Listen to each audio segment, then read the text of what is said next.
आजच्या या झूम मीटिंगमध्ये अ, महाराष्ट्रातले बरेच लोक जॉईन झालेले आहेत. कंपनीने ही जी झूम मीटिंगची सिरीज चालू केलेली आहे, प्रत्येक स्टेटमधल्या त्या ठिकाणच्या लोकल टीमसाठी त्यांच्या लोकल लँग्वेजमध्ये त्यांना धन्वंतरीचं हे नॉलेज मिळावं, हा एक उद्देश कंपनीने मनामध्ये ठेवून प्रत्येक लँग्वेजमध्ये आज आपण पाहिलं तर एका दिवसामध्ये 5 मीटिंग्स होतात वेगवेगळ्या लँग्वेजमध्ये. सकाळी 8 वाजेपासून जी मीटिंग सुरू होती ते रात्री 8ला शेवटची मीटिंग असते. तर हा एक आपल्यासाठी एक गोल्डन अपॉर्च्युनिटी आहे, एक संधी आहे की आपल्या टीममध्ये जे काही लोक आहेत, काही लोक कर्नाटकमध्ये आहेत, काही लोक साऊथला आहेत, काही लोक इकडे नॉर्थला आहेत. तर त्या ठिकाणच्या रिजनल लँग्वेजमध्ये जी मीटिंग होतीये तर त्या मीटिंगची लिंक आपल्या टीमला शेअर करणे ही आपली रिस्पॉन्सिबिलिटी आहे. जेणेकरून त्या लोकांना त्यांच्या एरियामध्ये बसून त्या ठिकाणी बसून त्यांना एज्युकेशन घेता येईल, धन्वंतरीचे व्यवसाय शिकता येईल. आणि जे लोक आपल्यावरती विश्वास ठेवून धन्वंतरीमध्ये जॉईन झालेत तर त्यांना त्यांच्या बिझनेसमध्ये ग्रोथ करण्यासाठी हा झूम मीटिंगचा खूप चांगला फायदा होऊ शकतो मित्रांनो. तर आज तुमच्याशी बोलण्याची मला संधी मिळालेली आहे. तर मी प्रयत्न करेन की जे काही मी गेल्या 13 वर्षामध्ये धन्वंतरीमध्ये शिकत आलोय तर तो एक अनुभव तुमच्याशी शेअर करण्याचा प्रयत्न करतोय. ओके, तर तुम्ही सगळे रेडी आहात? सगळ्यांना विनंती करतो की पॉसिबल असेल तर नोट पॅड घेऊन बसा, डायरी घेऊन बसा. कारण जे पण काही पॉईंट्स या ठिकाणी आपण डिस्कस करणार आहोत तर ते पॉईंट्स आपल्यासाठी महत्त्वपूर्ण आहेत. हे बेसिक्स आपल्यासाठी महत्त्वपूर्ण आहेत. कुठल्याही व्यवसायामध्ये किंवा कुठल्याही क्षेत्रामध्ये जर त्या क्षेत्रामधले जर आपण बेसिक्स फॉलो केले, त्या क्षेत्रामधल्या सिस्टमला फॉलो केलं तर आपल्याला त्या ठिकाणी योग्य वेळेत, कमी वेळेत आपल्याला आउटपुट काढता येऊ शकतं. आज आपण पाहतो की धन्वंतरीमध्ये खूप काही लोक आहेत की खूप दिवसापासून काम करतायत, जॉईन झालेले आहेत, खूप स्ट्रगल करतायत. आणि मी पाहतो की त्यांचं शेड्यूल पण बिझी आहे. परंतु तरी सुद्धा त्या पटीमध्ये जी त्यांची क्वालिटी आहे, जेवढा ते इन्कम घेऊ शकतात तेवढा इन्कम ते घेऊ शकत नाहीत किंवा घेत नाहीयेत किंवा त्यांच्या टीममध्ये तेवढा ग्रोथ दिसत नाही. याचं रिझन एकच आहे की कुठंतरी आपण सिस्टमला फॉलो करायला कमी पडतोय. अ, आणि हे सिस्टम खूप महत्वाचं आहे मित्रांनो. कुठल्या इंडस्ट्रीमध्ये गेला तर सिस्टमला फार इम्पॉर्टंट आहे. तर आज हेच धन्वंतरीमध्ये काम करताना काही बेसिक्स फॉलो करणं गरजेचं आहे. धन्वंतरीचं नक्की सिस्टम काय आहे, याच्यामध्ये ज्यावेळेस आपण जॉईन होतो त्यावेळेस आपण वेगवेगळ्या क्षेत्रामधून आलेलो आहेत. बरोबर आहे का नाही? कोण नोकरी करत आहे, कोण छोटा मोठा बिझनेस करत आहे, कोण फार्मर आहे, कोण डॉक्टर्स आहेत, कोण इंजिनियर्स आहेत, कोण ॲडव्होकेट्स आहेत. काही या ठिकाणी महिला आहेत की ज्या हाऊसवाईफ आहेत किंवा घरकाम, घरच्या जबाबदारी बघत बघत काही ना काही नोकरी करतायत, काही ना काही छोटा मोठा व्यवसाय चालू करतायत. ऑलरेडी त्यांचे काही ना काही इन्कम सोर्सेस आहेत. परंतु सर्व क्षेत्रामधून ज्यावेळेस आपल्याकडे एखादा व्यक्ती जॉईन होतो त्यावेळेस इथे जॉईन झाल्यानंतर त्यांना एक्झॅक्टली काम कशा पद्धतीने करायचं, काय या व्यवसायाचे बेसिक्स आहेत, हे सिस्टम नक्की चालतं कसं, आणि हे सिस्टम आपल्याला त्या नवीन जॉईन झालेल्या व्यक्तींना व्यवस्थित समजून सांगणे ही आपली जबाबदारी आहे मित्रांनो. तर आज आपण पाहतोय की हे सर्व ज्यावेळेस लोक आपल्याकडे जॉईन होतात वेगवेगळ्या क्षेत्रातून आहेत, वेगळा अनुभव घेऊन आलेले असतात.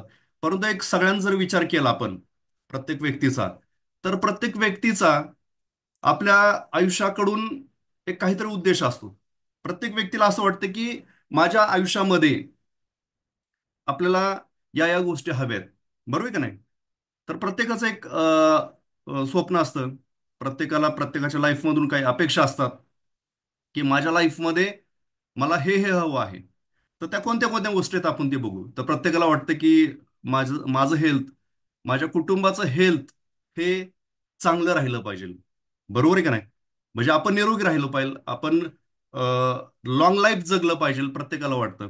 बरोबर आहे का नाही? आपल्या घरामधली जे मुलं आहेत, वयस्कर आजी आजोबा आहेत, आई वडील आहेत, मिसेस आहे, बहीण आहे, बरोबर आहे की नाही? प्रत्येकाचं स्वास्थ्य, प्रत्येकाचं आरोग्य हे व्यवस्थित राहिलं पाहिजे असं आपल्याला प्रत्येकाला वाटतं. दुसरी गोष्ट काय की आज आपण बघतोय की आर्थिक स्वतंत्रता म्हणजे काय की फायनान्शियल फ्रीडम. प्रत्येकाला असं वाटतं की आपल्या घरामध्ये किंवा आपल्याकडे मुबलक पैसा पाहिजे. कुठलीही गोष्ट आपल्याला घ्यावी अशी वाटली, आपल्या घरामधल्या एखाद्या व्यक्तीला वाटलं की अरे हे घ्यावं ते घ्यावं, तर आपल्याला सहज ती गोष्ट घेता यावी असा एवढा पैसा आपल्याला हवा आहे. प्रत्येकाला असं वाटतं का नाही? छोटी छोटी खरेदी करायला आपण गेल्यानंतर आपण किती बारकाईने विचार करतो, अरे ही नको ती नको. बरोबर आहे की नाही? आपल्याला आवडलेली असते एखादी गोष्ट, पण त्यावेळेस आपल्याला कुठेतरी वाटतं की आपल्या खिशामध्ये किती पैसे आहेत. बरोबर आहे. किंवा आपल्याला असं वाटतं की अरे आपल्या घरामध्ये हे पाहिजे ते पाहिजे, म्हणजे प्रत्येकाच्या लाईफमध्ये आपल्याला जे ज्या ज्या वेळेस घ्यावं असं वाटेल, ज्या ज्या वेळेस त्याची नीड असेल, रिक्वायरमेंट असेल, त्यावेळेस आपल्याला ती गोष्ट घेण्याची ताकद आपल्याला पाहिजे. म्हणजेच काय की आर्थिक स्वतंत्रता, म्हणजेच काय तर फायनान्शियल फ्रीडम प्रत्येकाला असं वाटतं की आपल्या लाईफमध्ये पाहिजे. दुसरी गोष्ट काय की टाइम फ्रीडम. टाइम फ्रीडम म्हणजे काय की वेळेचं बंधन नसलं पाहिजे. जसं आपण बघतोय की नोकरी करणारे आपले काही मित्र आहेत की ते ज्यावेळेस जॉबला जॉईन करतात, म्हणजे सकाळी 8ला काही जणांचं पंचिंग असतं, काही जणांना 9ला जॉईन करावं लागतं. काही जणांच्या इंडस्ट्रीमध्ये वेगळ्या शिप असतात. फर्स्ट शिप असते, सेकंड शिप असते, थर्ड शिप असते, काही जणांना जनरल शिप असते. तर त्या ठिकाणी ज्यावेळेस त्या इंडस्ट्रीमध्ये किंवा कामाच्या ठिकाणी जॉईन करतात, त्यावेळेस पूर्ण दिवस त्या ठिकाणी त्यांना इन्व्हॉल्व व्हावं लागतं. त्या ठिकाणी त्यांना कसलाच वेळ मिळत नाहीये.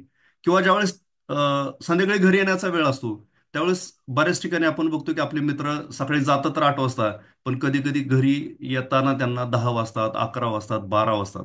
याचं कारण काय की त्या ठिकाणी जो वर्कलोड असतो, त्या ठिकाणी जी जबाबदारी असते, जो टास्क त्या ठिकाणी दिलेला असतो, तो टास्क पूर्ण केल्याशिवाय त्या ठिकाणून त्यातून आपल्याला मोकळीक मिळत नाही किंवा जॉबवरून आपल्याला निघता येत नाहीये. मी ज्यावेळेस बँकेमध्ये होतो, त्यावेळेस मला पण माझं जाण्याचं टायमिंग, कामावरती जाण्याचं टायमिंग फिक्स होतं. पण येण्याचं टायमिंग बँकमध्ये आपण बघतोय की 3 वाजल्या किंवा 4 वाजल्या, जो पण बँकेचा टायमिंग आहे ट्रान्झॅक्शनसाठी, तो टायमिंग संपला की आपल्याला बघायला मिळतं की बँकेचं शटर डाऊन होतं. आपल्याला वाटतं की बँक बंद झाली.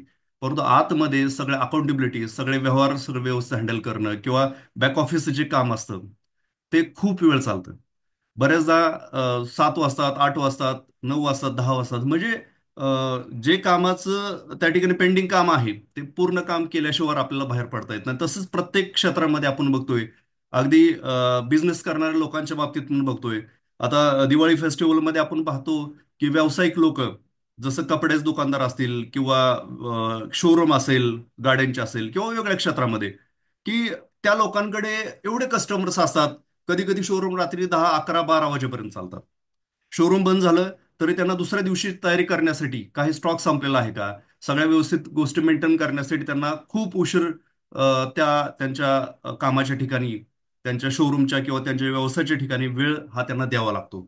बरोबर आहे का ना? म्हणजे व्यावसायिक लोकांना, त्यांना टाइम एवढा तिथं, म्हणजे 24 तासामधले मॅक्झिमम वेळ जॉब करणारे लोक किंवा व्यावसायिक लोक ही त्यांना त्याच्यामध्ये इन्व्हॉल्व करावा लागतो. पण प्रत्येकाला असं वाटतं की अरे मला जो पण मी पैसा कमवतोय, त्या पैशाला एन्जॉय करण्यासाठी, त्या पैशाचा बेनिफिट उपभोग घेण्यासाठी माझ्याकडे भरपूर वेळ पाहिजे. प्रत्येकाला असं वाटतं का नाही? बरोबर आहे का नाही? समय की आझादी. त्यानंतर सिक्युरिटी. सिक्युरिटी म्हणजे काय? तर जो पण आज आपल्याकडे इन्कम करंट येतोय, ज्या माध्यमातून आपण आपल्या कुटुंबाचा उदरनिर्वाह करतोय, तो इन्कम आपला सातत्याने चालू राहावा. एक सिक्युरिटी पाहिजे. प्रत्येकाला असं वाटतं. बरोबर आहे ना? आज आपण बघतोय की जॉब करणारे लोक, इव्हन कोविडच्या काळामध्ये, कोरोनाच्या काळामध्ये आपण बघतोय की कित्येक लोकांचा चांगला पगार होता, परंतु जॉबलेस व्हावं लागलं. बरोबर आहे? कित्येक जणांची नोकऱ्या गेल्या. त्यानंतर आपण बघतोय की जो पण इन्कम आहे, एखाद्याचा व्यवसाय असेल, एखादा छोटा व्यवसाय सुरू केला असेल, किराणा मालाचं दुकान असेल, मेडिकल असेल, चहाचं दुकान असेल, एखादं हॉटेल असेल, बरोबर आहे की नाही? किंवा छोटा मोठा व्यवसाय असेल, तर आपण बघतोय की आपल्या गावामध्ये आपण ज्या ठिकाणी राहतो तिथे एक छोटं, समजा एक वडापावचं दुकान असेल, गाडा असेल, त्याचं एक उदाहरण घेऊयात.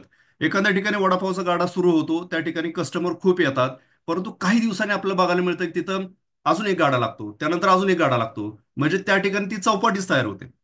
म्हणजे एखादा व्यवसाय सुरू झाला, तो चांगला चालला, की लगेच त्या ठिकाणी कॉम्पिटिटर येतात त्या व्यवसायामध्ये. म्हणजे धंदा डिवाइड होतो. बरोबर आहे की नाही?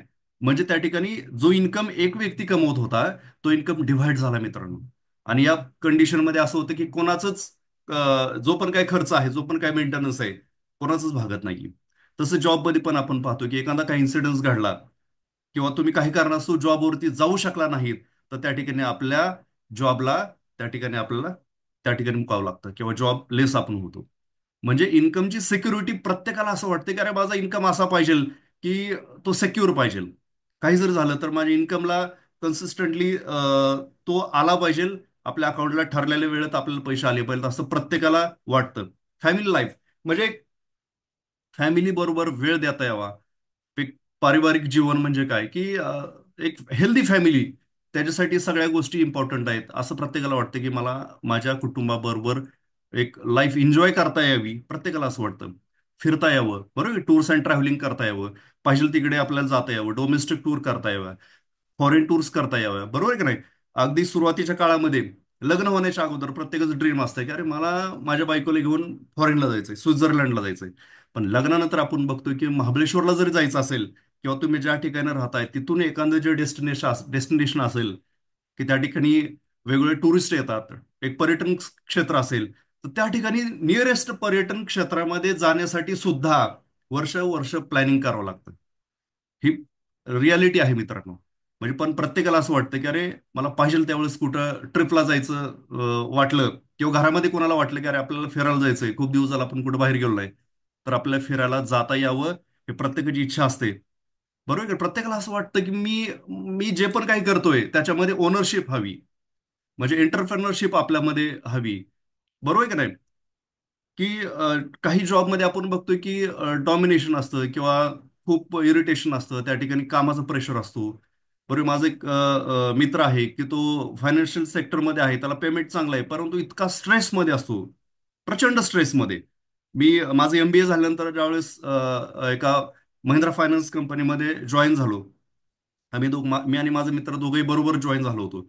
परंतु त्यानंतर मी बँकेमध्ये शिफ्ट केलं, पण त्यांनी पण शिफ्ट केलं, पण दुसऱ्या सेम सेक्टरमध्ये त्यांनी शिफ्ट केलं. त्या ठिकाणी तो रिजनल हेड आहे, परंतु त्याच्या कामाचा जो प्रेशर आहे, जो स्ट्रेस तो घेऊन लाईफ जगतोय, म्हणजे अतिशय डेंजर आहे. म्हणजे ज्यावेळेस आम्ही भेटतो त्यावेळेस काही गोष्टी आम्ही डिस्कस करतो, त्यावेळेस असं वाटतं की अरे पैसा मिळतोय पण ती काय लाईफ आहे, बरोबर आहे की नाही. परंतु प्रत्येकाला असं वाटतं की अरे मी ठरवलं पाहिजे की मी कशा प्रकारे इन्कम कमवला पाहिजे, किंवा ज्या ठिकाणी मी काम करतोय त्या ठिकाणी ओनरशिप पाहिजे, प्रत्येकाला असं वाटतं. बरोबर आहे की नाही. म्हणजे स्वप्न देखना, म्हणजे ड्रीमर लाईफ जगता आली पाहिजे. मग आयुष्यामध्ये आपल्याला जे पण आता आहे आणि याच्यापेक्षा बेटर काय आपल्या लाईफमध्ये करता येईल, म्हणजे एक आपण बघतो ना की स्वप्नांची दुनिया, म्हणजे असं प्रत्येकाला असं वाटतं की तशी लाईफ जगता आली पाहिजे. आज मित्रांनो आपण बघतोय की प्रत्येक जण आज ह्या मीटिंगमध्ये जॉईन झालेले व्यक्ती बऱ्यापैकी धन्वंतरीशी कनेक्टेड आहे, धन्वंतरी बरोबर काम करतोय.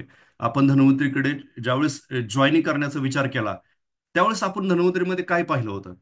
आणि आज आपल्याला खरंच वाटतंय का की ह्या ज्या गोष्टी मी आतापर्यंत डिस्कस केल्या, ह्या सगळ्या आपल्याला धन्वंतरीमधून मिळू शकतात, असं मित्रांनो खरंच आपल्याला वाटतं का? आणि जर वाटत असेल तर त्या मिळवण्यासाठी आपण नक्की काय करतोय, काय प्रयत्न करतोय? मित्रांनो, हे स्वतःला विचारणं खूप गरजेचं आहे. बघा, आपण धन्वंतरीमध्ये किती दिवस काम करतोय, किती दिवसापासून आपण धन्वंतरीमध्ये आहोत, याच्याही पेक्षा किती दिवसामध्ये काय अचीव केलंय, याला खूप महत्व आहे मित्रांनो. बघा, ज्यावेळेस क्रिकेटमध्ये आपण बघतोय की तुम्ही किती वेळ स्पीचवरती बॅट घेऊन तुम्ही क्रिकेट खेळताय, याच्यापेक्षा किती बॉलमध्ये किती रन्स तुम्ही मिळवलेले आहेत, याचा जय जयकार होतो. बरोबर आहे की नाही. त्यामुळे किती दिवसात तुम्ही काय काम केलंय, याला खूप महत्व आहे मित्रांनो. आणि आज लोक त्याचा जय जयकार करतात. आता सध्या वर्तमानमध्ये दुनिया, आज आपण बघतोय की फर्स्ट मूव्हर पेक्षा फास्ट मूव्हरचे आहे. म्हणजेच काय की तुम्ही फर्स्ट मोवर आहात, कंपनीच्या सुरुवातीपासून आहात, खूप दिवसापासून आहात, परंतु त्याच्यापेक्षा आपण काही लोक पाहतोय की अरे जस्ट 2 महिन्यापूर्वी जॉईन झालाय, जस्ट 6 महिन्यापूर्वी जॉईन झालाय, परंतु त्याच्यामध्ये आपण अचिव्हमेंट आपल्याला बघायला मिळतात. प्रत्येक अवॉर्ड्स तो घेताना आपल्याला बघायला मिळतो, किंवा कमी वेळेमध्ये त्यांनी रॉयल्टीला क्वालिफाय केलेलं बघायला मिळतं, चांगला टर्नओव्हर केलेलं बघायला मिळतो, त्याच्या टीममध्ये जास्तीत जास्त लोक जॉईन झालेले बघायला मिळतात. मग मित्रांनो, हे असं का होतंय? मग आपण हा विचार केलाय का अरे मी इतक्या दिवस झालं धन्वंतरीमध्ये काम करतोय, मला सगळं माहीत पण आहे, परंतु तरी सुद्धा माझ्या टीममध्ये अशा गोष्टी घडतात का? हे स्वतःला विचारणं मित्रांनो फार गरजेचं आहे. बघा, आतापर्यंत आपण ज्या पद्धतीने काम करत आलेलो आहोत, महत्वाचं आहे, आतापर्यंत आपण ज्या पद्धतीनं काम करत आलेलो आहोत, त्याच पद्धतीनं जर इथून पुढे पण काम करत राहिलो, तर आतापर्यंत आपल्याला जे मिळतंय, जो इन्कम मिळतोय, तोच इन्कम आपल्या इथून पुढे पण मिळणार आहे. Same shot, same result. पहिलं नेटवर्क मार्केटिंगकडे, या इंडस्ट्रीकडे लोकांचा बघण्याचा दृष्टिकोन वेगळा होता. त्यावेळेस लोक एवढी एज्युकेटेड नव्हती. परंतु आज आपण पाहतोय की जे पण लोक आपल्याकडे जॉईन होतात ते एज्युकेटेड आहेत, ऑलरेडी त्यांना सगळं बेसिक्स माहिती आहे. आणि त्यांना जर जुन्या पद्धतीने जर आपण ह्या इंडस्ट्रीमध्ये जर पाहिलं किंवा डेव्हलप केलं, तर आज ते पॉसिबल नाहीये. आज लोक एज्युकेटेड आहेत, त्यांना प्रॉपर हे सिस्टम समजून सांगितलं पाहिजे. ही कुठली स्कीम नाही मित्रांनो. रातोरात पैसे कमवण्याचा ही कुठला याच्यामध्ये स्कॅम नाहीये. ह्याच्यामध्ये तुम्हाला प्रॉपर सिस्टम समजून घेऊन सिस्टमॅटिकली काम करावं लागतं. 100% इन्व्हॉल्व्ह होऊन अनकंडिशनल सरेंडर करून ज्यावेळेस आपण कामाला सुरुवात करतो, त्यावेळेस मित्रांनो आउटपुट मिळायला सुरुवात होते. जसं आपण बघतो की सेम शॉट सेम रिझल्ट. म्हणजेच काय की ज्या पद्धतीनं आपण आतापर्यंत काम केलं त्याच पद्धतीनं पुढे पण काम करत राहिलो, तर कदाचित आपण ह्या इंडस्ट्रीमधून एक्झिट होऊ शकतो. का? तर इन्कम जर तुमचा तेवढाच राहिला, तर मित्रांनो एक्सपेन्सेस आपले हे आपल्याला पाहायला मिळतात की खूप म्हणजे वाढत चाललेले आहेत. पैशाची गरज खूप आहे. त्याच्यामुळे आपल्याला वेळेत आपल्याला आत्म परीक्षण करणं गरजेचं आहे. स्वतःचं अनालिसिस करणं गरजेचं आहे की आपण ज्या पद्धतीने काम करतोय तो आपला पॅटर्न चुकीचा आहे का. त्याच्यातून आपल्याला आउटपुट जे मिळतंय ते अपेक्षित आपल्याला मिळतंय का. आपलं खरंच हेच पाहून आपण धन्वंतरीमध्ये आलो होतो का, का आपण ह्याच्यापेक्षा वेगळं काय करू शकतो, आपल्याला ह्याच्यापेक्षा जास्त इन्कम घेता येऊ शकतो का. हे आपल्याला स्वतःला विचारणं फार गरजेचं आहे. आता विचार करा की आपल्याला असं कधी वाटलंय का की मला स्वतःला अपडेट करण्याची गरज आहे. स्वतःला घेऊन आपण कधी बसलोय का? स्वतःचं आत्मचिंतन आत्मपरीक्षण आपण कधी केलेलं आहे का? सेल्फ अनालिसिस केलेलं आहे का? आपलं असं वाटतं की अरे मला सगळं येतं, मी ज्या पद्धतीने काम करतोय ते एकदम बेस्ट आहे, तेच परफेक्ट आहे. मित्रांनो, खूप जणांना असं वाटतं की मी ज्या पद्धतीने काम करतोय तेच बरोबर आहे. परंतु मित्रांनो, तुम्ही काम करताय म्हणजे खरंच सॅल्यूट आहे तुम्हाला. परंतु त्याच्यातून तुम्हाला तेवढं आउटपुट मिळतंय का? जर तुम्ही सिस्टमॅटिकली काम केलं, लक्षात घ्या, सिस्टमॅटिकली सिस्टममध्ये खूप ताकद आहे. तर तुम्हाला तुम्ही जेवढे इफर्ट्स आता देत आहेत त्या इफर्ट्समध्ये कदाचित तुम्ही याच्याही पेक्षा जास्त इन्कम घेऊ शकता. तुम्ही एक आयडियल टीम उभा करू शकता. तुम्ही एक पॅसिव्ह इन्कम घेऊ शकता. लक्षात घ्या. म्हणजे स्वतःला अनालिसिस करा की आता आपण ज्या पद्धतीने काम करतोय कदाचित ती पद्धत आउटडेटेड झालेली आहे. आज आपण बघतोय कुठलाही फोन, आज आपण स्मार्टफोन प्रत्येक जण वापरतोय. त्या स्मार्टफोनला सुद्धा रेग्युलर अपडेट्स येतात. काय अपडेट्स येतात? कारण कारण काळानुसार आपल्याला अपडेट करणं गरजेचं आहे. वेगवेगळे फीचर्स त्या मोबाईलमध्ये आपल्याला बघायला मिळतात अपडेट केले की. बरोबर आहे का नाही? तसंच आपल्याला सुद्धा अपडेट करणं गरजेचं आहे. आपल्याला सुद्धा शिकणं गरजेचं आहे. आपल्यामध्ये काही चेंजेस करणं गरजेचं आहे. बघा, आपला बदल करायचा म्हणजे काय, की आतापर्यंत आपण पर्ल आहोत, रुबी आहोत, डायमंड आहोत. जी पण रँक आता आपण अचीव्ह केलेली आहे, याचा अर्थ आपण अचिव्हर आहोत. याचा अर्थ आपण आतापर्यंत काहीतरी मिळवलेलं आहे. लक्षात घ्या. म्हणजे याचा अर्थ मला असं नाही म्हणायचं की आपण चुकीचं करतोय. अजिबात नाही. तुम्ही इथपर्यंत आलेला आहात, तुम्ही इन्कम घेत आहात, म्हणजे तुम्ही करेक्ट आहात, बरोबर आहात. परंतु आपलं इथं थांबायचं नाहीये. आता आपलं इथं थांबायचं नाही, आपल्याला याच्याही पेक्षा पुढे जायचंय आणि कमी वेळेमध्ये जायचंय. लक्षात घ्या. जर आपण डिसिजन घेतला कमी वेळेमध्ये मोठा टर्नओव्हर करण्याचा, साहजिकच आहे, त्याच्यामुळे इन्कमही वाढणार आहे. परंतु आपण जर डिसिजन घेतला की आपल्याला कमी वेळेमध्ये अपडेट करायचंय, कमी वेळेमध्ये मोठं टर्नओव्हर घ्यायचंय, तर आपल्या टीममध्ये त्या मुवमेंट्स होणार आहेत. तर आपल्या टीम मधल्या प्रत्येक व्यक्तीला त्यांचं इन्कम वाढणार आहे. लक्षात घ्या. त्यामुळे डिसिजन आपल्याला घ्यावं लागणार आहे. त्यामुळे आपल्याला अपडेट करावं लागणार आहे, आपल्याला शिकावं लागणार आहे. बरोबर आहे का नाही? बघा, आपण खूप काही एक्झाम्पल्स बघतोय की जसं HMT आहे, घड्याळची कंपनी. काही लोकांना आठवत पण नसेल, पण एकेकाळी HMT हा फार मोठा ब्रँड होता. नोकिया फोन, फोन म्हटलं की नोकियाचा फोन असायचा. Rough and tough. Doordarshan, TV मध्ये फक्त दूरदर्शन हा चॅनल चालायचा. आणि असे खूप काही एक्झाम्पल्स आहेत की ते एकेकाळी म्हणजे लायनचा शेअर त्यांचा मार्केटमध्ये होता, किंग होते. परंतु त्यांनी वेळेमध्ये त्यांना अपडेट केलं नाही. आणि आज आपण बघतोय की ते लोक कुठे दिसतच नाहीयेत.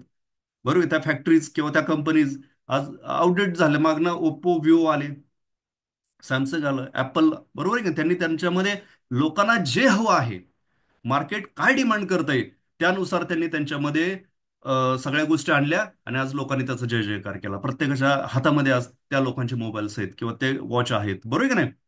म्हणजे आपल्याला वेळेत अपडेट करणं गरजेचं आहे. आणि हे आपल्याला वेळेत जाणीव झाली पाहिजे मित्रांनो. ओके. अगर आज आप कोई फैसला लेते हो, जर आज आपण डिसिजन घेतला. हिंदीमध्ये स्लाइड्स याच्यामुळे बनवलेले आहेत मित्रांनो, कारण आपली टीम ही महाराष्ट्राच्या बाहेर पण एक्सपांड झालेली आहे. आणि त्या लोकांना हिंदी कन्व्हिनियंट आहे. त्याच्यामुळे ही स्लाइड मी हिंदीमध्ये बनवलेली आहे. परंतु मी मराठीमध्ये बोलतो, तुम्ही माझ्या ऐकण्याकडे लक्ष द्या. आज आपण जर डिसिजन घेतला अरे नाही, मला जे काय आतापर्यंत झालं ते झालं, परंतु इथून पुढे मी काहीतरी वेगळं करणार आहे. आणि तो डिसिजन आज जर आपण घेतला तर आपलं आयुष्य नक्कीच बदलू शकतं मित्रांनो. लक्षात घेवा ठेवा, डॉक्टर विवेक बिंद्रा सरांचं एक वाक्य मला नेहमी आठवतं. ते नेहमी म्हणतात की the word can change our life is now. आज जर आपण निर्णय घेतला ना तर आपलं आयुष्य नक्की बदलू शकतं. त्या आज घेतलेल्या निर्णयामध्ये ती ताकद आहे. ह्या व्यवसायामध्ये काम करत असताना मित्रांनो एक लक्षात ठेवा, नवीन लोक आली पाहिजेत. जर तुमच्या टीममध्ये सातत्याने नवीन लोक येत असतील तर तुमचा ग्रोथ होणारच आहे. ही आपण म्हणतो ना काळ्या दगडावरली पांढरी रेष, तसं आहे मित्रांनो. जर तुमच्या टीममध्ये नवीन लोक येत असतील तर तुमचा बिझनेस हा शाश्वत आहे. तुमच्या टीममध्ये ग्रोथ होणारच आहे आणि तुमचा इन्कम हा वाढणारच आहे. त्याच्यामुळे आपला फोकस नवीन लोकांवरती करावं लागणार आहे. ज्या लोकांना आपण जॉईन करतोय त्यांना योग्य सिस्टम समजून सांगितली पाहिजे, काम कसं करायचं. बऱ्याचदा आपण पाहतोय की आपण त्यांना नवीन लोकांना डायरेक्टली एलडीपी मध्ये आणतो, नवीन लोकांना डायरेक्टली मोठ्या मोठ्या प्रोग्राम्स मध्ये आणतो, परंतु त्यांना बेसिक्स माहित आहेत का? त्यांना धन्वंतरीमध्ये काम कसं करायचं नक्की आपण ते त्यांना दाखवलेलं आहे का? त्या ठिकाणी जर आपण चुकलो, त्या त्या ठिकाणी त्यांना सुरुवातीला जर आपण एकदम मोठे मोठे प्रोग्राम्स दाखवले, मोठ्या मोठ्या अचिव्हमेंट्स दाखवल्या, तर लोकांना असं वाटतं की अरे, माझं इन्कम आता 10,000 रुपये आणि मला डायरेक्टली 10 लाख रुपये इन्कम घेणाऱ्या लोकांचे एक्झाम्पल्स दिलेले आहेत, ते त्याच्या डोक्यावरून सगळं जातं. त्याला ते फील होत नाही. मग त्या व्यक्तीला सिस्टमॅटिकली आज त्याच्या लाईफमध्ये काय काय चाललेलं आहे, आज त्याचं इन्कम काय आहे, त्याची नीड काय आहे, त्याचं ड्रीम काय आहे, आणि त्याला धन्वंतरीमध्ये कशा प्रकारे आपण डेव्हलप करू शकतो, याच्यासाठी त्या व्यक्तीचं सायको फिजिकल अनालिसिस केलं पाहिजे. म्हणजे काय की त्या व्यक्तीचा अभ्यास केला पाहिजे. त्यानुसार त्याला एक रोड मॅप दाखवला पाहिजे की अरे, धन्वंतरीमध्ये तू अशा पद्धतीने जर काम केलं तर तू तुझ्या आयुष्याला एन्जॉय करू शकतो, तुला जे हवंय ते तू मिळवू शकतो. त्याच्यासाठी कसं काम करायचं, ह्याची प्रक्रिया, ह्याची प्रोसेस त्याला समजून सांगणं गरजेचं आहे. ही आपली रिस्पॉन्सिबिलिटी आहे. आता ती प्रक्रिया नक्की काय? तर याच्यामध्ये फोर बेसिक्स आपण म्हणतो. फोर बेसिक्स म्हणजे काय? तर ऑलरेडी आपल्याला सगळ्यांना माहिती आहे. फोर बेसिक्स म्हणजे त्याच्यातला पहिला जो बेसिक मधला पहिला पार्ट आहे, तो म्हणजे आपल्याला त्या व्यक्तीची लिस्ट काढणं गरजेचं आहे. त्या लिस्टमध्ये पण पहिली लिस्ट कोणती? तर ड्रीम लिस्ट. म्हणजे त्या व्यक्तीला त्याच्या आयुष्यामध्ये नक्की काय हवंय. ज्यावेळेस आपण त्या व्यक्तीला जॉईन करतो त्यावेळेस त्या व्यक्तीशी आपल्याला एक हेल्दी रिलेशन मेंटेन करून त्याला आपल्याला मोकळं करता आलं पाहिजे. त्या व्यक्तीला नक्की त्याच्या आयुष्यामध्ये काय हवंय, त्याचं ड्रीम काय, हे त्या व्यक्तीबरोबर बसून पेपरवरती आणलं पाहिजे, डायरीवरती आणलं पाहिजे. ड्रीम हे हे प्रत्येकाच्या आयुष्यामध्ये असतं. प्रत्येकाला असं वाटतं की मला अ, म्हणजे मला असं आयुष्य जगायचंय, मला अशी लाईफ जगायची आहे, मला माझ्या कुटुंबाला या गोष्टी मला अचीव करून दाखवायचे आहेत, प्रत्येकाला असं वाटतं. परंतु त्याच्या करंट इन्कममुळं त्या ड्रीमवरती सगळी धूळ साचलेली असते. तो त्याच्याकडं दुर्लक्ष करतो आणि बेसिक रिक्वायरमेंट, बेसिक गरजा ज्या आहेत ना त्या फुलफिल करण्यासाठी आयुष्याचा सगळा त्याचा खटाटोप चाललेला असतो. परंतु मित्रांनो, ज्यावेळेस आपण त्या व्यक्तीबरोबर बसतो आणि त्याची ड्रीम लिस्ट काढतो त्यावेळेस त्याचा व्हाय क्लिअर होणार आहे. का धन्वंतरीमध्ये काम करायचंय, मला का, आत्ता माझा जो काही कामाचा लोड आहे त्या कामाच्या वर्कलोड मधून जो वेळ माझ्या एक्स्ट्रा मिळतोय त्या वेळामध्ये मला धन्वंतरी का करायची, हा व्हाय त्या व्यक्तीचा क्लिअर होणार आहे मित्रांनो. त्याच्यामुळे आपल्याला त्याच्यावरती त्याच्याबरोबर बसून त्याची ड्रीम लिस्ट काढावं लागणार आहे. आणि ती ड्रीम लिस्ट ही क्रिस्टल आणि क्लिअर पाहिजे, रियालिटीला धरून पाहिजे. बरोबर नाही? त्याला डेट टाकलेली पाहिजे. त्याच्यामध्ये पण अजून तुम्हाला क्लॅरिटी येण्यासाठी मी काही स्लाइड्स बनवले आहेत. ह्याच्यामध्ये पहिली त्याची लिस्ट पाहिजे ती म्हणजे शॉर्ट टर्म ड्रीम लिस्ट, की जी 6 महिन्याची असेल. लक्षात घ्या, जॉईन झाल्यापासून एखादा व्यक्ती आज जॉईन झालेला आहे तर येणाऱ्या 6 महिन्यामध्ये त्याला नक्की आपल्या धन्वंतरीमधून काय मिळवता येऊ शकतं. आता त्याच्याकडे काय काय आहे? कदाचित त्याचा टीव्ही खराब झालेला असू शकतो, किंवा काही फॅमिलीजमध्ये आपण बघतोय टीव्ही पण नाहीयेत किंवा अगदी खराब झालेले आहेत, किंवा फ्रीज खराब झालेला असतो, किंवा मोबाईल त्यांच्याकडे साधा मोबाईल असतो किंवा मोबाईल असतो तो खराब झालेला असतो. बऱ्याच घरामध्ये आपण बघतो की मुलांना त्यांच्या घरामध्ये जी मुलं असतात त्यांना सायकल पाहिजे असते. ह्या छोट्या छोट्या गोष्टी आहेत मित्रांनो, की ज्या 10,000 ते 30,000 पर्यंत येऊ शकतात. आणि या अमाऊंटचं टार्गेट 6 महिन्यासाठी आपण ठेवू शकतो. आणि हे छोटे छोटे अवॉर्ड मिळवण्यासाठी 6 महिने मित्रांनो पुष्कळ आहे धन्वंतरीमध्ये. काही लोक आपण बघतो की जॉईन झालेल्या पहिल्या महिन्यामध्ये सुद्धा 1-1 लाख रुपये इन्कम घेतात. परंतु ते 1 लाख रुपये त्यांना कधीच तुम्ही हायलाईट करू नका. त्यांना स्टेप बाय स्टेप, आज जर तो व्यक्ती 10,000 रुपये इन्कम कमवत असेल, तर त्याला असं वाटतं की अरे 5,000 रुपये जर आले ना, तर माझं लय भारी चालेल. त्यामुळे त्या व्यक्तीला छोट्या छोट्या टार्गेटला सेट करायला शिकवा. त्यामुळं पहिलं टार्गेट 6 महिन्याची ड्रीम लिस्ट बनवणं. दुसरं target mid term dream list बनवणं. मिड टर्म ड्रीम लिस्ट की जे 1 ते 2 वर्षाची असू शकते. त्याच्यामध्ये त्याच्या घरामध्ये आईचं स्वप्न असू शकतं की अरे मला हा हा दागिना करायचा आहे. कदाचित त्याच्या घरच्या परिस्थितीमुळं आईचं स्वप्न तसंच राहिलेलं असतं. किंवा मिसेसचं स्वप्न असतं की मला हा हा नेकलेस करायचा आहे, किंवा चांगलं मणिमंगळसूत्र करायचं आहे, किंवा काही गोल्ड बांगड्या बनवायच्या असतील, काही प्रत्येकाचं ड्रीम असतं. तर त्याचं टार्गेट घेऊ शकता की ज्याचं एक 50,000 ते 2 लाखापर्यंत बजेट बजेट असू शकतं. घरामध्ये काही फर्निचर करायचं असेल, एखादा मोठा टीव्ही घ्यायचा असेल, एखादी टू व्हीलर चांगली घ्यायची असेल, किंवा घरामध्ये कलर द्यायचा असेल, किंवा घर रिन्यू करायचं असेल, अशा काही एक्झाम्पल तुम्ही सेट करू शकता की ज्याची अराउंड 1-2 लाखापर्यंत कॉस्ट असू शकते. आणि 1 ते 2 वर्षामध्ये ते आपण अचीव करण्याचं टार्गेट त्या व्यक्तीबरोबर बसून आपल्याला सेट करायचं आहे. तिसरं ड्रीम त्या व्यक्तीचं असं असू शकतं की ज्याला आपण लॉंग टर्म ड्रीम लिस्ट म्हणू शकतो. लॉंग टर्म ड्रीम लिस्ट की ज्याच्यामध्ये आपल्याला नवीन घर घेण्याचं स्वप्न आपण एकतर हे स्वतःची पण ड्रीम लिस्ट हवी, आणि ज्या व्यक्तीला आपण जॉईन करतोय त्याही व्यक्तीला हा कॉन्फिडन्स दिला पाहिजे की अरे हे पॉसिबल आहे. कारण धन्वंतरीमध्ये आज आपण बघतोय की कित्येक एक्झाम्पल आहेत की ज्या लोकांनी ठरवलं की आपल्याला हे मिळवायचंय, आपल्याला असं स्वप्नातलं घर बनवायचंय, त्या लोकांनी मित्रांनो बनवलेलं आहे. खूप लोकांचं आपण पाहतोय की जे लोक भाड्याच्या घरामध्ये राहत होते, आज 1-1, 2-2 कोटीच्या रो हाऊस मध्ये राहतात. परंतु मित्रांनो, त्यांनी डे वनलाच ठरवलेलं नाही की अरे मला 6 महिन्यात वर्षात रो हाऊस घ्यायचंय. टप्प्याटप्प्याने त्यांनी ठरवलं की अरे मला 6 महिन्यात हे घ्यायचंय, 1-2 वर्षामध्ये मला हे मिळवायचंय. त्यानंतर हळूहळू ज्यावेळेस छोट्या छोट्या गोष्टी त्यांनी ठरवल्या आणि त्या त्यांना अचीव करता आल्या, त्यावेळेस एक त्यांच्यामध्ये एक कॉन्फिडन्स बिल्ड झाला की मी ठरवलं तर ते मिळवू शकतो. आणि त्याच्यासाठी धन्वंतरी माझ्या लाईफमध्ये खूप महत्वाचा रोल प्ले करते.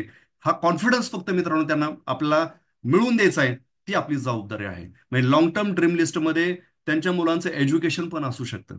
धन्वंतरीमध्ये जॉईन होताना आपण कित्येक फॅमिलीज पाहतोय की त्यांची मुलं प्रायमरी एज्युकेशन घेत होते. आणि धन्वंतरीमध्ये आपण बघतोय की खूप एक्झाम्पल्स आहेत की संजय चौधरी सरांचा मुलगा आज फॉरेनला एमबीए करतोय. प्रताप माने सरांचा मुलगा आज फॉरेनमध्ये एज्युकेशन घेतोय. हायली एज्युकेशन घेणारे खूप एक्झाम्पल्स आहेत. अनंता पवार सर अहमदनगरचे आपण बघतोय की त्यांचे दोन्ही मुलं त्यांनी हायली एज्युकेटेड केले.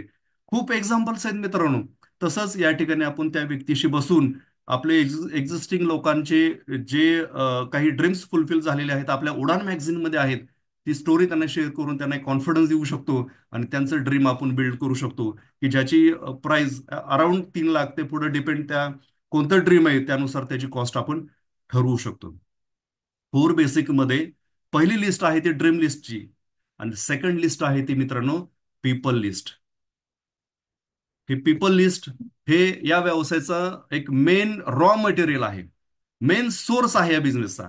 जेवढी मोठी आपली लिस्ट मित्रांनो, लक्षात ठेवा, तेवढं आपल्याला ह्या व्यवसायामध्ये काम करण्यासाठी पोषक आपल्यामध्ये भांडवल असतं. तर ती लिस्ट की काही लोक म्हणतात की माझ्याकडे लोकच नाहीत, माझं कॉन्टॅक्टच कमी आहे. परंतु मित्रांनो, सहज जर आपला मोबाईल चालला तर आपल्या मोबाईलमध्ये खूप कॉन्टॅक्ट्स असतात. बरोबर आहे. त्याच्यामधले आपल्या संपर्कात असलेले लोक काही हॉट कॉन्टॅक्ट्स असतात, काही कोल्ड कॉन्टॅक्ट्स असतात. म्हणजेच काही लोक आपल्याला चांगला रिस्पॉन्स देणार आहेत, आणि काही लोक कदाचित आपल्याला कमी रिस्पॉन्स देणार आहेत. परंतु आपल्याला आपली एक जबाबदारी आहे की प्रत्येक व्यक्तीपर्यंत पोहोचणं. करणार आहेत, नाही करणार आहेत, हे कोणाच्याही कपाळावरती लिहिलेलं नाहीये. लक्षात घ्या. बरेचदा असं होतं की आपण आपल्या ओळखीच्या लोकांकडे जातो. आपल्या असं वाटतं की अरे हा व्यक्ती, ह्याला जर मी धन्वंतरी सांगितलं तर तो व्यक्ती 100% धन्वंतरी करणार. परंतु तोच आपल्याला निराशा देऊन जातो. परंतु एखादा साधा व्यक्ती, की आपलं असं वाटतं की हा व्यक्ती कुठला करतोय, हा नाही करणार. परंतु तोच व्यक्ती एक मोठा टर्नओव्हर देऊन जातो, आणि तोच व्यक्ती शाश्वत बिझनेस करतो. बरोबर आहे का नाही? त्यामुळं कोणाच्या कपाळावरती लिहिलेलं नसतं की मी करणार आहे, नाही करणार. आपल्या संपर्कामध्ये जो जो व्यक्ती आहे त्या व्यक्तीला आपल्याला अप्रोच करणं गरजेचं आहे. आता लिस्ट काढताना एक फॉर्म्युला मी तुम्हाला या ठिकाणी देतो, याचं स्क्रीनशॉट काढून घेऊ शकता. फ्रेंड्स.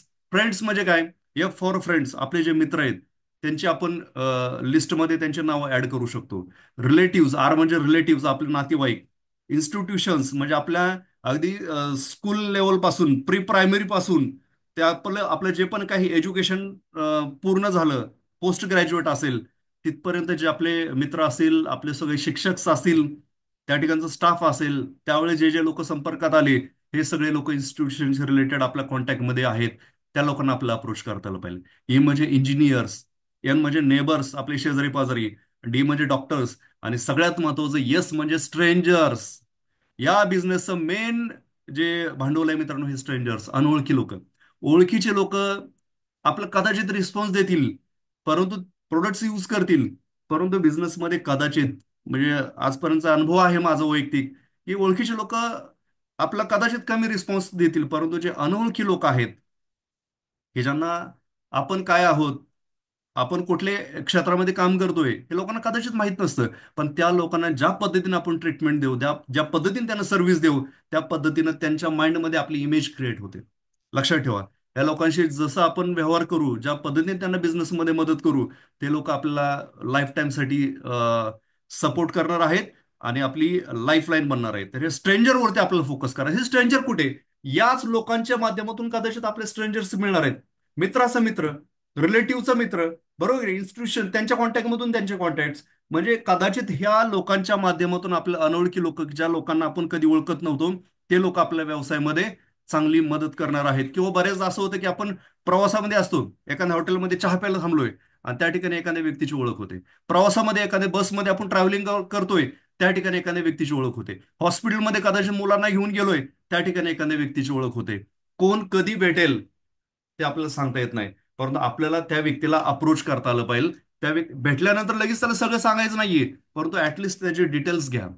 नंतर त्याच्याशी एक हेल्दी वातावरण तयार करा, रिलेशन डेव्हलप करा, आणि मग त्या व्यक्ती क्युरिओसिटी अप्रोच निर्माण करा. त्या व्यक्तीला वाटलं पाहिजे, अरे या व्यक्तीकडे काहीतरी आहे, आपल्याकडे काहीतरी वेगळं आहे, असं त्या व्यक्तीला आपल्याकडं बघून वाटलं पाहिजे, आणि त्याने आपल्याला विचारलं पाहिजे, अरे नक्की सर तुम्ही करता काय, तुमच्याकडे काय नक्की.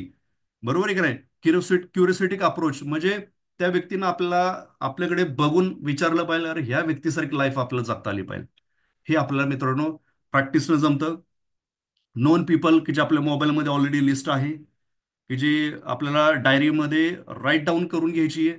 आपण ड्रीम लिस्ट जशी लिहिली आपल्या डायरीमध्ये, आपण आपल्या प्रॉस्पेक्टची किंवा आपली लिहिलेली आहे, तसंच आपले जे कॉन्टॅक्ट्स आहेत ते आपल्या डायरीमध्ये आले पाहिजे.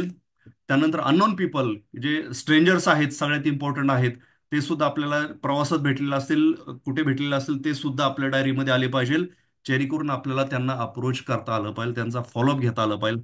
त्यानंतर मित्रांनो, फोर बेसिक मध्ये दुसरा जो मेन आणि महत्वाचा विषय आहे, तो म्हणजे त्या लोकांना कॉन्टॅक्ट कसं करायचं.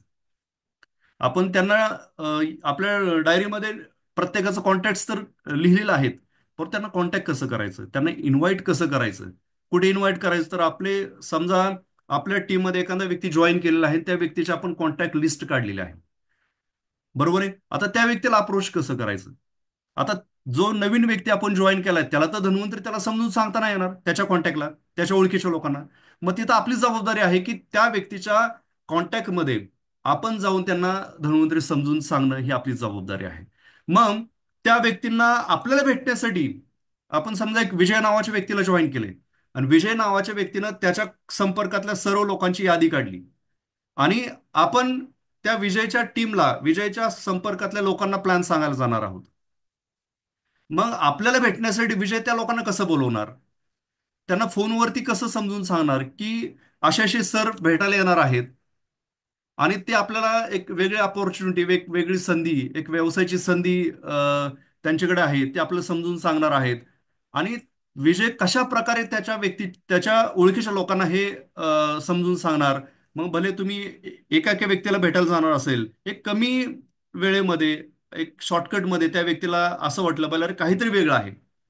मग वन टू वन मीटिंगसाठी, किंवा तुम्ही होम मीटिंग विजयच्या घरी तुम्ही लावलेली असेल, मग विजय कशा प्रकारे त्याच्या कॉन्टॅक्टमध्ये लोकांना कॉन्टॅक्ट करेल. किंवा एखादा सेमिनार असेल आपल्या जवळ, तर त्या सेमिनारसाठी त्या नवीन लोकांना कशा प्रकारे अप्रोच केलं पाहिजे, हे आपल्या मित्रांनो शिकलं पाहिजे. नवीन लोकांना कशा प्रकारे अप्रोच करायचं, कशा प्रकारे इन्व्हाइट करायचं, आपल्या अपलाईनला भेटण्यासाठी वन टू वन मीटिंगमध्ये, किंवा होम मीटिंगमध्ये, किंवा सेमिनार्समध्ये, हे आपल्याला शिकलं पाहिजे. हे फोर बेसिक्स आपल्याला आपल्याला शिकायचं आहे, ना आपल्या टीम मधल्या लोकांना शिकवायचंय. कॉन्टॅक्ट कसं करायचं, नवीन लोकांना इन्व्हाइट कसं करायचं. त्यानंतर त्यांना प्लॅन दाखवलं पाहिजे. Show the plan. STP हे सगळ्यात महत्वाचं, हे प्रत्येकाला आला पाहिजे. प्लॅन हा आलाच पाहिजे.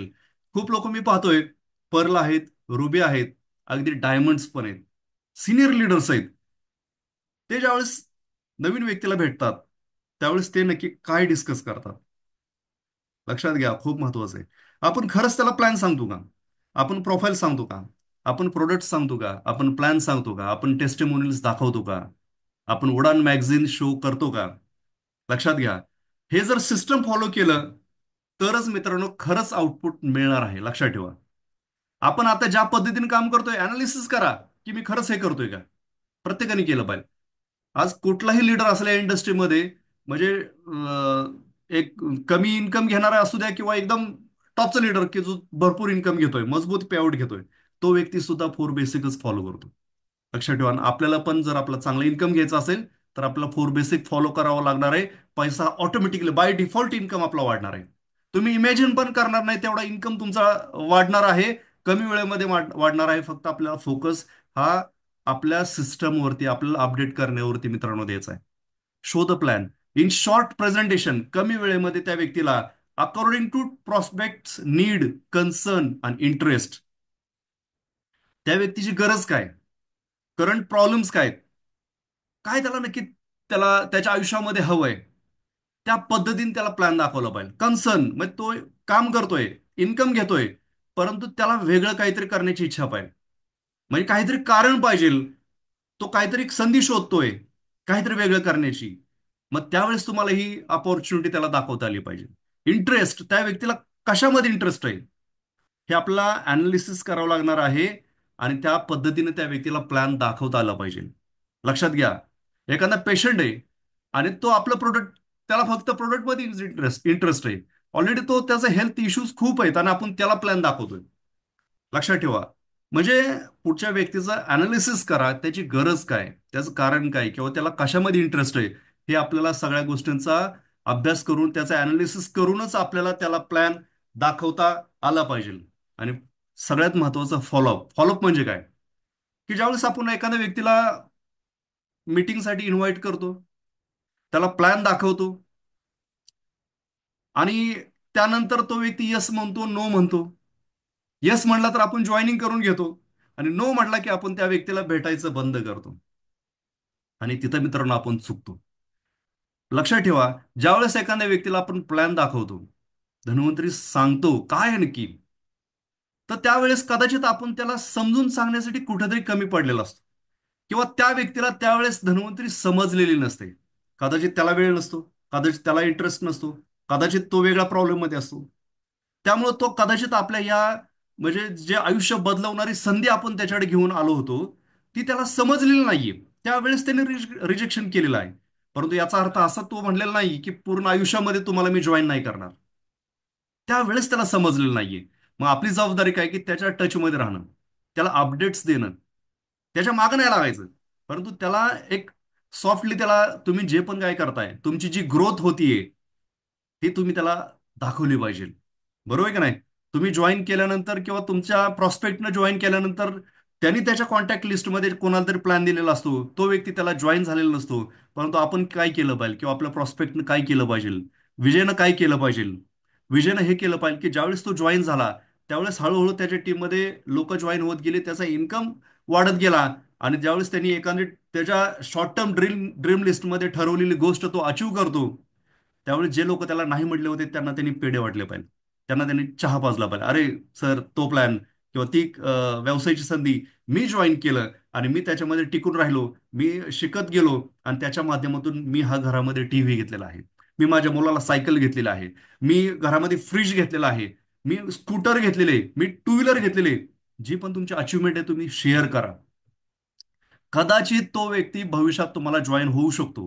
कदाचित तुमचाच मित्र की जो तुम्हाला सुरुवातीला नाही म्हटला होता, भविष्यात तुमचा ग्रोथ पाहून, तुमच्यामध्ये बदल पाहून, तुमची अचिव्हमेंट पाहून, तोच तुम्हाला स्वतःहून परत म्हणू शकतो, अरे माझं त्यावेळेस आयडी काढायला पाहिजे होता, त्यावेळेस मी वेगळ्या प्रॉब्लेम होत होतो, मला समजलं नव्हतं. बरं ठीक आहे, काय हरकत नाही, जे झालं ते झालं, आज माझं जॉईनिंग करूयात आणि आजपासून आपण कामाला सुरुवात करू. हे सगळं कशामुळे होतं?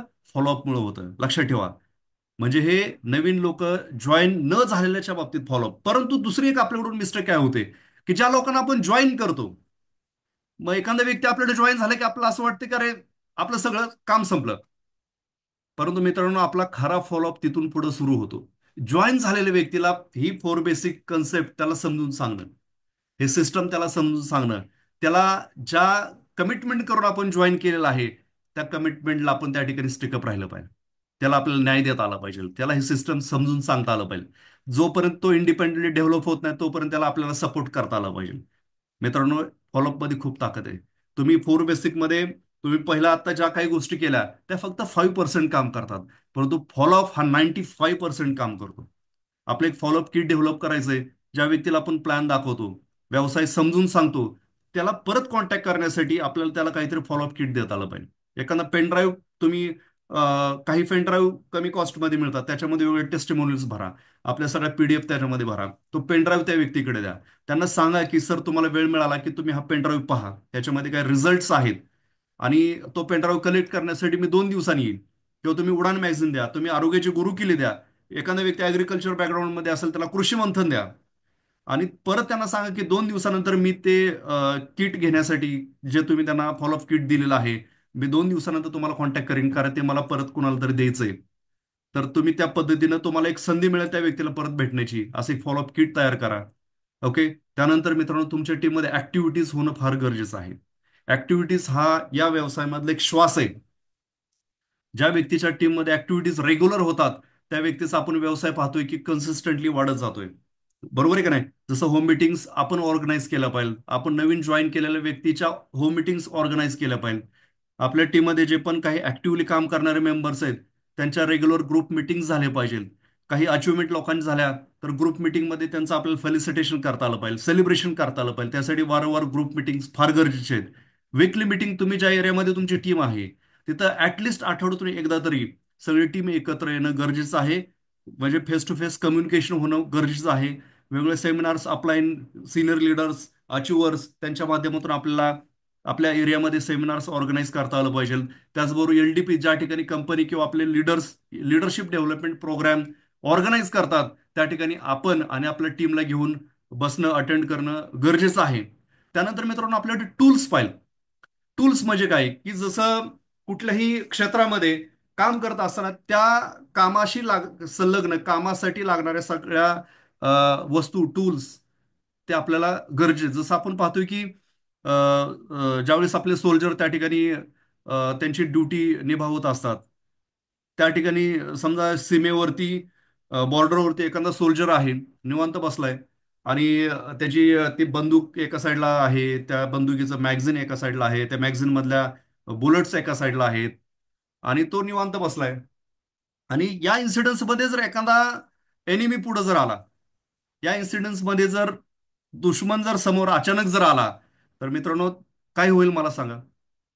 डायरेक्टली तो कार्यक्रम करू शकतो. त्यामुळं आपल्याला प्रिपेअर असणं गरजेचं आहे. म्हणजे सोल्जर आपण बघतोय कसे असतात, एकदम अप टू डेट, कायम तत्पर असतात. म्हणजे त्यांची बुलेट ते एकदम ऍक्शन मध्येच असतात.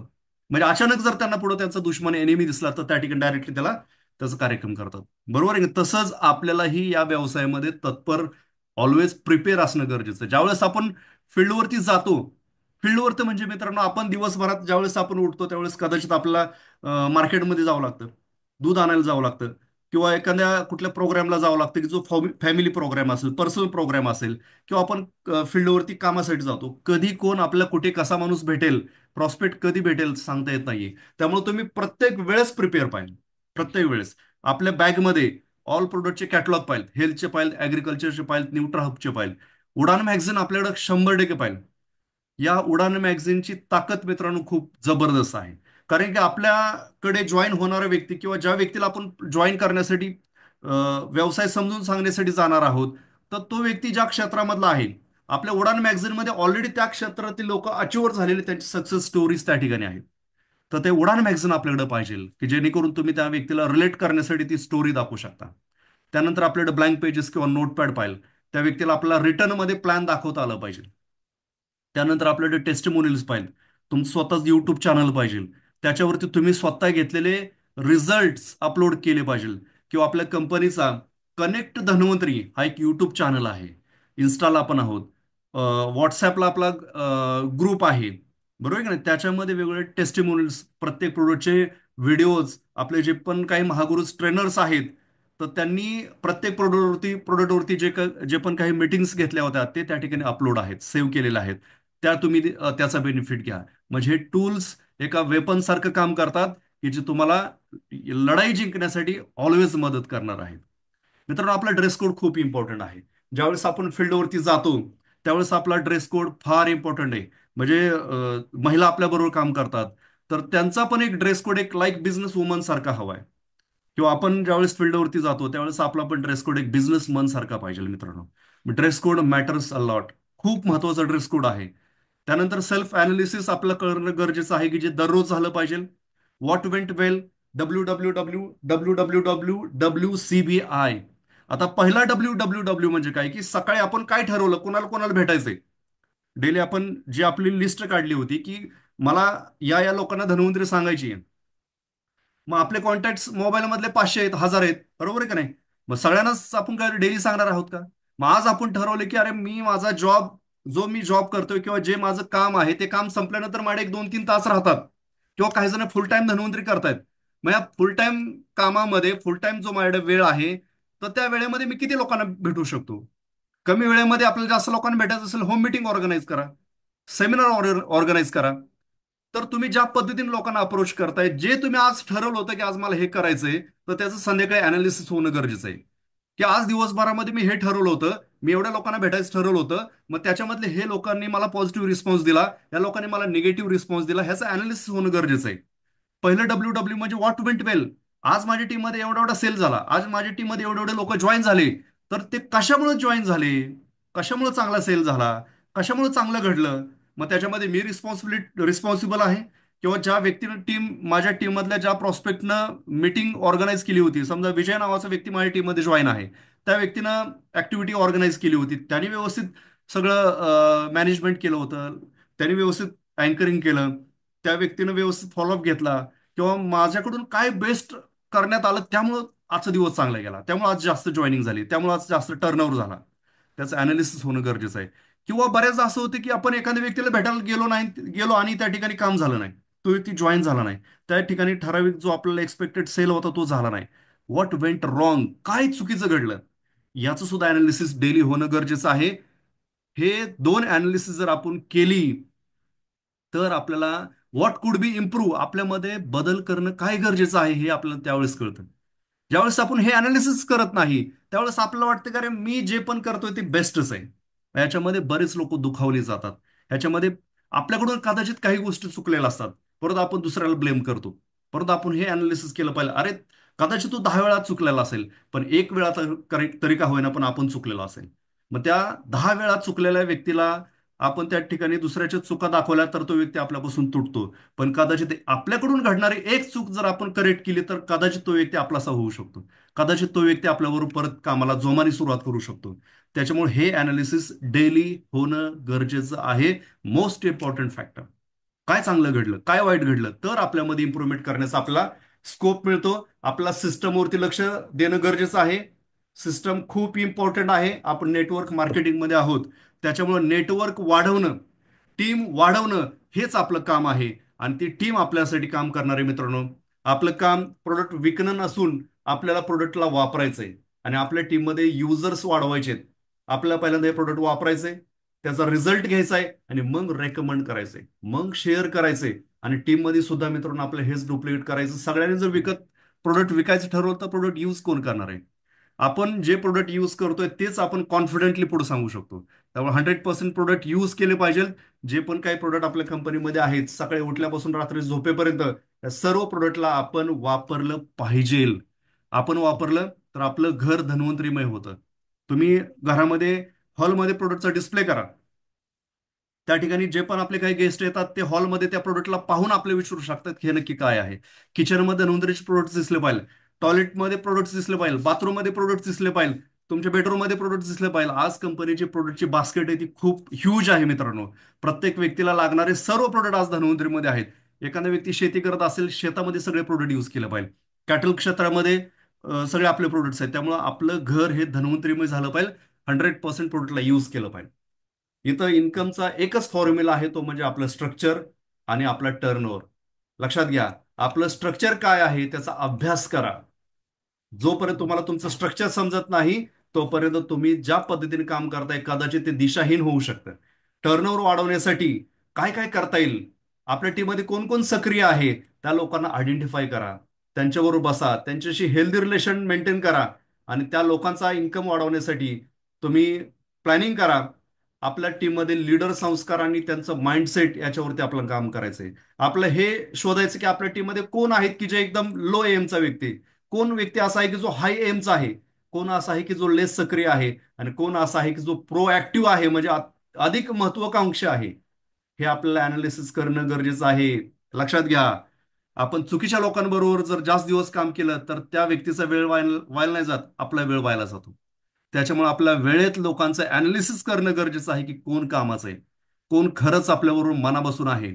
खूप लोक अशा आहेत की जे आपल्याबरोबर दिसायला फक्त असतात पण आपल्याबरोबर नसतात. ह्याचं अनालिसिस करणं गरजेचं आहे आणि वेळेत करणं गरजेचं आहे. प्लॅन देणं म्हणजे प्लॅन दाखवणं, आणि आपल्या टीममध्ये प्लॅन दाखवणाऱ्यांची संख्या वाढवणं, हे आपलं महत्वाचं काम आहे मित्रांनो. मॅक्झिमम इंडिपेंडेंट प्लॅन शुअर आपल्या टीममध्ये वाढवायचे. आपल्या टीमचं यश, आपल्या टीममध्ये मोठा टर्नओव्हर याच गोष्टीवरती डिपेंड आहे की आपल्या टीममध्ये प्लॅन शुअर किती आहेत, याच्यावर आपल्याला काम करायचं. टीममध्ये ऍक्टिव्हिटी रेग्युलर होणं खूप गरजेचं आहे. एक ऍक्टिव्हिटी झाली की दुसऱ्या ऍक्टिव्हिटीचं प्लॅनिंग आपल्या मित्रांनो करायचंय. ऍक्शन प्लॅन तयार करा रेग्युलर. तुम्हाला जसं सकाळी उठल्यानंतर तुम्हाला नक्की काय करायचंय, संध्याकाळी त्याचं अनालिसिस, उद्या तुम्हाला काय करायचंय याचा ऍक्शन प्लॅन तयार करा. डेलीचं प्लॅनिंग करा, आठवड्याचं प्लॅनिंग करू नका, महिन्याचं प्लॅनिंग करू नका. डे डे आजचं काम करा. भूतकाळात काय झालं, भविष्यात काय जाणार आहे, याच्यामध्ये आजचा माणूस हा नुसता लुडबुड चालू आहे त्याची. पण टुडे, आज जर तुम्ही तुमचा आजचा दिवस जर चांगला तुम्ही घालवलात, तर तुमचा भविष्यातला तुमचा वर्तमान काळ चांगला असणार आहे. लक्षात घ्या. त्यामुळं आजचा प्लॅन करा, आजचा ऍक्शन प्लॅन बनवा, लोकांना सिलेक्ट करा आणि त्यांना रेग्युलर त्यांच्याबरोबर वन टू वन करा. त्यांच्याबरोबर झूम मिटिंग्स रेग्युलर करा. कंपनीच्या ज्या झूम मिटिंग होतात त्याच्यावरती फोकस करा. प्रत्येक महिन्यामध्ये अक्षय अवॉर्ड किंवा बिझनेस अवॉर्ड आपल्या टीममध्ये घेणाऱ्या लोकांची संख्या वाढवा. आणि छोट्या छोट्या अवॉर्डला जास्त फोकस करा. जसं 12,000 केले की आता ब्रँडेड टी शर्ट कंपनीने लावलेला आहे. मागे प्रोडक्टच्या माध्यमातून कंपनीने अवॉर्ड दिलं, कंपनीने ते एक्स्ट्रा दिलं होतं. परंतु जे आज प्रत्येक महिन्यामध्ये अवॉर्ड, हे अवॉर्ड आहे. प्रत्येक महिन्यामध्ये कंपनी अवॉर्ड वेगळं लावू शकते. कदाचित पुढच्या महिन्यामध्ये वेगळं असू शकतं. आज या महिन्यामध्ये अक्षय अवॉर्डच्या माध्यमातून आपला एक ब्रँडेड टी शर्ट कंपनी देणार आहे. तर आपल्या टीममध्ये प्रत्येक व्यक्तीपर्यंत तो टी शर्ट जावा, याच्यासाठी प्रयत्न करा. त्या टी शर्टवरती कंपनीचा लोगो असणार आहे. एक ब्रँडेड क्वालिटीचा टी शर्ट कंपनी आपल्याला देणार आहे. त्यानंतर जे लोक आपल्या टीममधून अवॉर्ड घेणारी आहेत, तर त्या लोकांना जास्तीत जास्त वेळा तुम्ही त्यांच्यावर बसा. त्यांना नवीन अवॉर्ड घेण्यासाठी प्रोत्साहित करा. ज्यावेळेस तुम्ही त्या लोकांबरोबर जास्त वेळा मिटिंग्स करता, कारण ऑलरेडी तो व्यक्ती करतोय. लक्षात घ्या, छोटे छोटे अवॉर्ड अचीव्ह करणाऱ्या व्यक्तीला जर तुम्ही सातत्याने भेटलेत, तर त्याला पुढचा अवॉर्ड घेण्यासाठी तुम्हाला कॉन्फिडन्स देता येऊ शकतो. सोशल मीडियाचा योग्य उपयोग करा. सगळ्यात महत्वाचं आहे. आपल्या टीममध्ये काही लोक आहेत की जे दुसऱ्या टीम कंपनी बरोबर काम करतात आणि फेसबुकच्या माध्यमातून, इन्स्टाच्या माध्यमातून आपण त्यांचे मित्र आहोत. असे जरी मित्र नसेल तर तिथे मित्र आहोत. आणि ते त्यांच्या कंपनीचे काय पोस्ट टाकतात त्या ठिकाणी आपण कमेंट करणं योग्य नाही, कारण आपल्या टीम मधले लोक सुद्धा आपल्याला मित्र आहेत. आपण जर त्या व्यक्तीच्या कंपनीशी जर आपण त्याच्यावर कमेंट केले, त्या पोस्टवरती कमेंट केली, तर आपले लोक काय म्हणतील, अरे आपला लीडर जर त्या पोस्टला कमेंट करतो याचा अर्थ ते चांगलं आहे, आपण तिकडे बघायला पाहिजे. त्यामुळं त्या काळजी घ्या. व्हॉट्सअप ग्रुपवरती ऍक्टिव्ह राहा. एखाद्या टीममध्ये प्रत्येकाचा व्हॉट्सअप ग्रुप असतो आणि त्याच्यामध्ये काही लोक अचिव्हर असतात. त्या लोकांनी अचिव्हमेंट केली, तर त्या लोकांना त्या ठिकाणी त्यांचा बॅनर आला, त्यांचा मेसेज आला, तर त्या ठिकाणी त्यांचा प्रोत्साहन त्यांना मिळण्यासाठी, त्यांना मोटिवेट करण्यासाठी तुम्ही त्याच्यावरती कमेंट करणं गरजेचं आहे. लाईक करा, काही त्याच्यामध्ये कॉंग्रॅच्युलेशन्स तरी करा, किंवा त्याच्यामध्ये वेगळ्या इमोजीज आहेत त्याचा वापर करू शकता. सोशल मीडियाचा योग्य वापर करा. विज्ञान शापकी वरदान, बरोबर आहे का नाही. धन्वंतरीमध्ये तुम्हाला चांगलं यश मिळवण्यासाठी तुम्हाला खूप खूप शुभेच्छा. 45 मिनिटं सेशन होतं पण 10 मिनिट उशीर झाला. परंतु जे पण काही आपल्याला काम करताना महत्त्वाच्या गोष्टी आहेत, बेसिक गोष्टी आहेत मित्रांनो, ते तुम्हाला तुमच्या पुढे मांडण्याचा, तुमच्यावर डिस्कस करण्याचा मी प्रयत्न केलेला आहे. मित्रांनो, हे खूप गरजेचं आहे. सेल्फ अनालिसिस करा, स्वतःला घेऊन बसा आणि तुम्ही ज्या पद्धतीने काम करताय त्याचं अनालिसिस वेळेत होणं गरजेचं आहे. फोर बेसिक्सला फॉलो करा, सिस्टम फॉलो करा. डेफिनेटली मित्रांनो, तुम्हाला तुम्ही जे ठरवलेलं आहे ते तुम्हाला धन्वंतरीमध्ये मिळणार आहे. का तर आम्ही अनुभवतोय. ज्यावेळेस 13 वर्षापूर्वी मी जॉईनिंग केलं, त्यावेळेस माझी लाईफस्टाईल काय होती आणि आज मी जी त्यावेळेस इमॅजिन केलेली लाईफस्टाईल आहे ती जगतोय. माझ्या टीमबरोबर आज खूप लोक आहेत की वेगवेगळ्या क्षेत्रामधले होते. आज त्यांची लाईफ, त्याच्यामध्ये झालेलं परिवर्तन, त्यांनी मिळवलेलं अचिव्हमेंट बघून एक वेगळं समाधान मिळतं मित्रांनो. या इंडस्ट्रीमध्ये केवळ तुम्ही मोठे नाहीत होणार, पण तुम्ही एक माध्यम बनता. कित्येक लोकांच्या हाताला काम तुम्ही देताय, कित्येक लोकांची स्वप्न पूर्ण करण्यासाठी तुम्ही एक कारण बनणार आहात. फक्त मित्रांनो, तुम्ही स्वतःला अपडेट करा, स्वतः सिस्टम मध्ये या. तुम्ही सिस्टम मध्ये आलात तर तुमची टीम सिस्टम मध्ये येणार आहे. मित्रांनो, हा माझा एक फोटो मी या ठिकाणी आवर्जून शेअर करतोय की तुम्ही स्वतःवरती काम करा. मित्रांनो, हा माझा सुरुवातीला धन्वंतरीमध्ये जॉईन झालो त्यावेळेसचा फोटो होता. नंतर कालांतराने मी पहिल्यांदा माझ्या पर्सनॅलिटीवरती काम केलं. म्हणजे आपलं प्रत्येकाचं आपण बघतोय की वजन वाढलेलं असते, हेल्थ इश्यूज असतात, नॉलेज आपलं कमी असतं. त्यामुळे स्वतःला अपडेट करा. डेफिनेटली तुम्ही ट्रान्सफॉर्म झालात तर तुम्हाला तुम्ही एक आयडॉल बनता. लोकांना वाटतं की अरे, ह्या व्यक्तीसारखं आपल्याला बनायचं. माझ्याकडे सुरुवातीला टू व्हीलर होती, आता फोर व्हीलर मध्ये फिरतोय. सुरुवातीला मी भाड्याच्या खोलीमध्ये राहत होतो, आज मी स्वतःच्या फ्लॅटमध्ये राहतोय. म्हणजे सुरुवातीला मी ज्यावेळेस लग्न झालं त्यावेळेस महाबळेश्वरला फिरण्यासाठी मला मिसेसला घेऊन जाता आलं नव्हतं. पण आज डोमेस्टिक टूर सगळ्या केलेल्या आहेत, फॉरेन टूर्सला जातोय. ही लाईफ धन्वंतरीच्या माध्यमातून मी जगतोय, माझी फॅमिली जगते. आणि तुम्ही तुमच्यासाठी, तुमच्या कुटुंबासाठी अपडेट करा. ऑटोमॅटिकली तुमची टीम तुम्हाला डुप्लेट करणार आहे. So thank you, thank you very much. आज तुम्ही गेल्या एका तासापासून मला ऐकलं. Thank you very much. थँक्यू.